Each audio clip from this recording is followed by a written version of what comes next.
ತಮ್ಮೆದುರಿಗೆ ಪ್ರಸ್ತುತಪಡಿಸಿದಂತಹ ಮಾನ್ಯ ಶ್ರೀ ಶಿವರಾಜ್ ಪಾಟೀಲ್ ರದ್ದೇವಳಿಗೆಯವರೇ,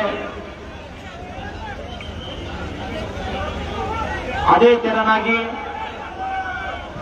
ವೇದಿಕೆಯ ಮೇಲೆ ಉಪಸ್ಥಿತರಿರುವ ಎಲ್ಲ ಹಿರಿಯರೇ, ಹಿಂದೂ ಅಭಿಮಾನಿಗಳೇ, ನರೇಂದ್ರ ಜೂನಿಯರ್ ಮೋದಿಯವರೇ,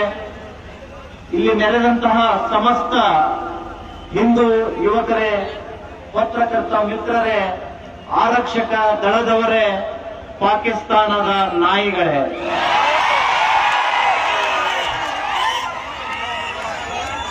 ಇವತ್ತು ಜೇವರ್ಗಿ ಪಟ್ಟಣದ ಕಡೆ, ಇಡೀ ಕಲಬುರಗಿ ಜಿಲ್ಲೆ ಅಷ್ಟೇ ಅಲ್ಲ, ಕಲ್ಯಾಣ ಕರ್ನಾಟಕ